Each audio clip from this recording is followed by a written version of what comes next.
I want to welcome you to the Pantheon of M. I'm your host, Ray, and today we're looking at, I almost said Howard Stern, we're looking at Underworld, Rise of the Lycans, a 2009 film starring Michael Sheen, Ron Mitra, and Bill Nighy. This movie is part three of a five-part series. Now, the problem with the story is that in terms of timeline and certain sequences and ideas, they don't gel. They just don't make any sense. But if you ignore that and just go on the basis of the stories, on the merit of the stories, and not think too hard about how they actually fit together, these movies are really, as a trilogy, it's a complete story. It's a story of Celine and Michael and the war that was, and how it begins and how it ends. Well, before I get into any negatives, I like to focus on the positives, and the positives is this. Michael Sheen quarterbacks this film. He gives it all. This is like a Romeo and Juliet. This is more Romeo and Juliet than the original two movies. I think Sheen really gives it his all. I think Rona Mitra, though she is somewhat stiff in this film, she's a beautiful actress, and it's filling in the shoes to replace someone like Kate Beckinsale. So it's probably a really good casting choice, and this does sort of imitate a lot of Mel Gibson-esque films, like Passion of the Christ, Braveheart. So you have those lines where he's rallies the troops to get them upbeat, like "Are we slaves or are we Lycans?" And he gives that like great speech, something like William Wallace does to the clans to get them up against the British. And then you have the Passion of the Christ, where he gets beaten by silver whipping chains, like really hectic, like brutal, spiked silver chains that would only affect werewolves even more so. And so there's a lot of things that you could take from this. The director, I believe they shot most of this in Australia, and a lot of this is 2009. So a lot of the aesthetics feels like Tolkien's, like the Two Towers. So you have a lot of the dwellings and the ambiance to it, feeling like that. You know, like the War of Howl's Deep. So you have a little bit of all of those elements in this movie. So the director and the writers took a little bit of this and a little bit of that to make their concoction of what this movie is from various sources, like inspirational sources. So with that, it's a Romeo and Juliet movie between the two houses, the house of the vampires and the house of werewolves. Werewolves were the slaves, and this is their uprising. And you have a forbidden love between these two main characters that sparked the hatred between Victor and Lucian, which is the war that lasted over 800 years plus. Okay, so that's the movie. It's just you have a love story that became fatal in the end because of who they were, and that sparked a war. Let's go into the timeline, and I'll explain where I'm having problems with this movie. Evolution, which is the second movie. We have a person named Alexander Corvinus. He is the forefather of all immortals. His sons, Marcus and William, they're twins. They were infected by a wolf and a vampire, and became the first vampire and the first werewolf. This movie, Rise of the Lycans, takes place 20 years after their turning. So we don't know. So Alexander, as far as we know in terms of the novelization, he was a warlord, a Hungarian warlord in 5 AD. His village was wiped out by some sort of virus, and because of his genetic mutation, a very rare genetic mutation, he was able to survive and become immune to the virus. That immunity benefit, which is why they call it the legacy virus, has him to become immortal. And so he stopped aging. As of that time. Now, he married a woman by the name of Helena, birth to 3 sons, as far as we know. Marcus and William, and a third son. The third son did not have had the genetic markers, but didn't have an active viral strain of being immortal. So he was born human, and so he gave birth. His son became the great grandfather of Michael Corvin. Okay, which is why Michael is related to Alexander, and why he's able to have the ability to become a hybrid of both, vampire and werewolf. because he had a dormant strain of that virus that becomes active once bitten, which makes somewhat of a sense. If that's how it works, then you go with that. Now, going back to the movie, so in terms of where we are, so the movie takes place 20 years after they turn Marcus and William. Now, when the movie opens up, Marcus has gone into hibernation at this point for the very first time, and Victor's taken over. William is still free. He's still roaming around the mountains of wherever they are, causing people to turn into werewolves. So Victor's in charge of trying to contain him and stop the spread and protect the humans as well as vampires from the ongoing threat of werewolves that William is spreading onto the land. Okay. At this point, too, we have our first ever human being offspring, which is Lucian. Now, Lucian is a son of a actual turned werewolf from William.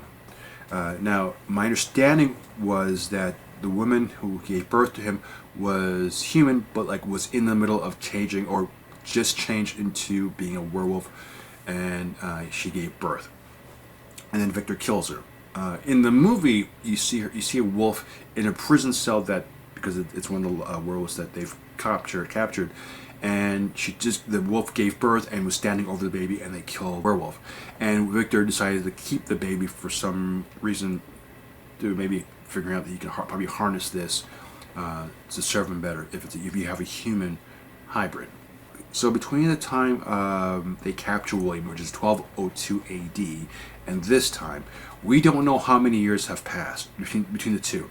So all we know is that at 5 AD, Alexander is born, for 700 years, is it 700 years?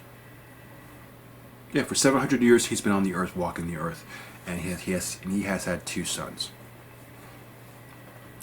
I'm guessing by the time of this movie, we're probably thinking maybe, I don't know, 900 AD. I have no idea the exact time. I'm just making it up. But whatever time this is, hundreds of years have to have passed. And the reason why I say this before we get to 1202 AD is that Lucian is a baby. We see Lucian as a teenager and Lucian as an adult. He is immortal. So how does an immortal age and stop aging when he's an adult at the age of 30 or whatever age that he's at? Okay, so the rules in which immortality kicks in for Lucian is not defined. Until he's killed mortally and then he becomes immortal? That's triggered, kind of like Highlander, where you have to die sort of to become immortal and it sticks with you and that you're stuck at that age. It's not defined, and you need some sort of traumatic event to lock in that viral strand that makes you immortal. I don't know. It's not defined to you, but he does become a baby to a teenager to an adult, yet he is immortal. The only explanation for Sonya is this: when Victor was turned into a vampire, he was already at death's door. He was a baron the general who owned his own army. He was a military genius, and Marcus needed him to get to control William. He needed an army, and he needed Victor to do that. So the deal he made was, I'll save your life because you're at death's door. I'll make you immortal. And at this point, he had to have had a child already, and that was Sonya. And when we see Sonya in him, he's already a vampire. So my guess is he didn't turn Sonya until she became an adult of age, or a beauty of age, where he felt this is the age where you should be forever young. However, Lucian we don't know how his aging process starts out, because once he becomes an adult at this point, he remains this age right up until the year 2000. So for the next 800 years, he stopped aging and he's remained this way. But for the next, 50, 60 years, maybe 100 years, he aged 40 years. So that didn't sit well with me. The last thing is the necklace. In the end of this movie, we find out how Lucian keeps the necklace that Sonya has. He has had it with him all this time. The other part of the necklace, Victor embeds in his body. Now, this makes zero sense, is because the necklace was created by Celine's father to create the imprisonment for William. William is free right now. He is in prison at 1202 AD after Sonia is dead because Victor keeps Celine alive because she reminds him of his daughter who passed away. The necklace was made by Celine's father pre Sonia's death. Unless it is an artifact, a replication of the necklace he gave Sonia, which is okay, fine. But that necklace that he has is the actual necklace that was used to unlock it. So it has to be the original one piece only. So how does the Celine's father create the necklace if he wasn't around to do it? So there's a paradox in that. The aging process is undefined. So yeah, those are the two major things I have with this movie. It holds up pretty well, minus the continuity. The movie, they say it came around the 15th century, which is like 1402, which predates 1202. What I was referring to. That's what it says in certain sites. That the movie takes place in 1402 or 15th century AD or 1500 AD, which makes zero sense because it is a prequel to when they capture William. And in this movie, they say William's already still free and running about. And so in terms of the continuity and what is the correct sources in terms of what you believe in and what you don't believe in, just listening to the dialogue of what they were saying, I know for a fact that this predates 1 and 2, because 1, Sonia's still alive, and she has to be dead in order for Celine to become the Death Dealer. And we know that William doesn't get caught until we see until the necklace is used to imprison him. But the necklace exists. The necklace was created after Sonia's death. But the necklace exists and is with Lucien all this time before. Yeah, so there's some things about this that doesn't quite well hold up. All of that is a rich supplement of what you get on here, and it's I'm not going to say it's mediocre. I'd say it's well crafted. And Michael Sheen gives a performance. He doesn't have a great body, but he's in one of the greatest shapes of his life, and he really puts it in the time for this. And I believe him when he plays Lucien. I believe him when he plays Lucien in the prequel movies, and in this one, being the leader, being the wild, passionate person that he is. I think he's an amazing actor, and as Bill Nighy, they really sell us for this movie. And Nighy was amazing at this too. I mean, his look is just eerily stone cold vicious. So with that, I'm your host Ray. I hope you enjoy it. We'll see you next week with a brand new film. Take care.